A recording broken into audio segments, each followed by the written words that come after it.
Polres Lamongan bertindak tegas terhadap para pelaku tindak kekerasan yang melibatkan para pendekar dari sejumlah perguruan silat. Insiden kekerasan di Lamongan yang melibatkan para pendekar kerap terjadi dengan tidak sedikit korban material serta luka-luka. Mendapati kenyataan tersebut, tidak ada kamus bagi Polres Lamongan untuk mentolerir siapapun pelakunya. Banyak pesilat yang diamankan dari setiap insiden yang melibatkan para pendekar.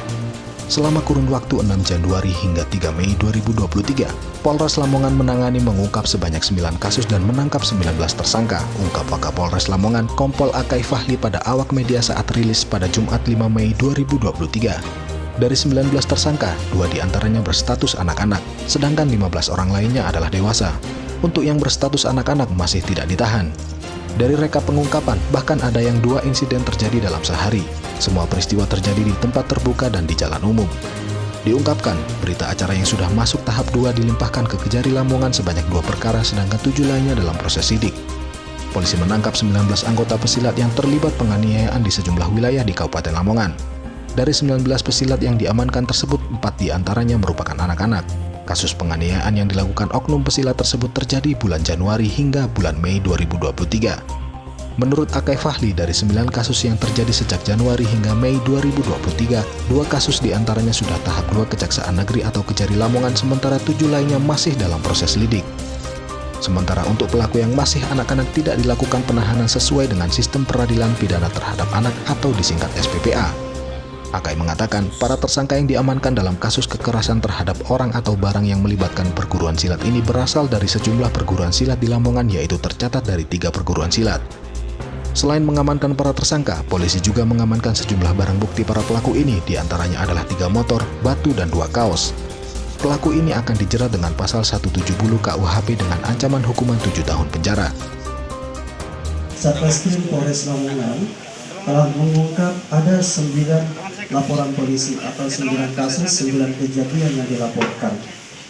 Dengan jumlah tersangka di sini ada 19 orang, di mana untuk yang dewasa terdapat 15 orang dan anak-anak ada 4 orang. Dari 19 perkara yang dilaporkan, di sini bisa kita lihat yang sudah tahap 2 dilimpahkan kepada kejaksaan, sudah ada 2 kasus, sisanya masih dalam proses sidik.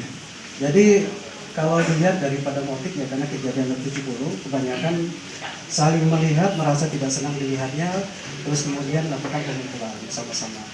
Belayar-belayar di depan kumpulan kelompok anak muda, tidak suka dibelayar, kemudian ditemui dan dipukul. Ya. Ada juga yang saling mengolok-olok, kejadiannya seperti itu. Ada yang aksi saling balas dendam? Kalau aksi saling balas dendam, sampai saat ini kita belum pernah menemui ya, aksi saling balas dendam.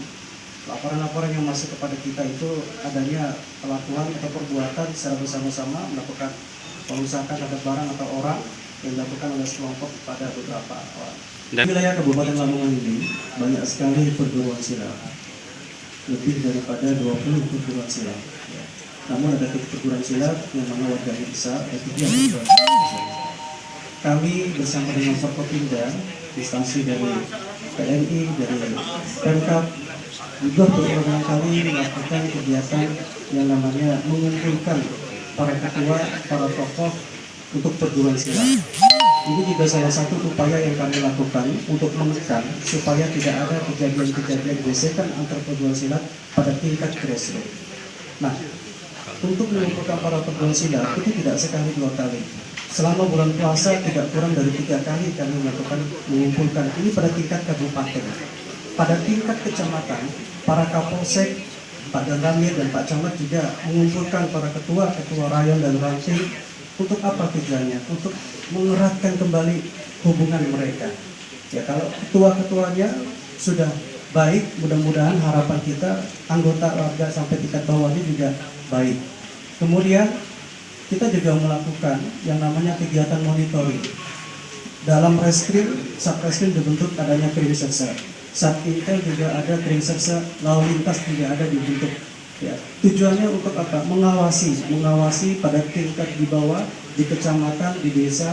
Kalau ada kejadian-kejadian seperti itu, biar cepat kita lakukan antisipasi. Dan semoga tidak berkembang menjadi luas.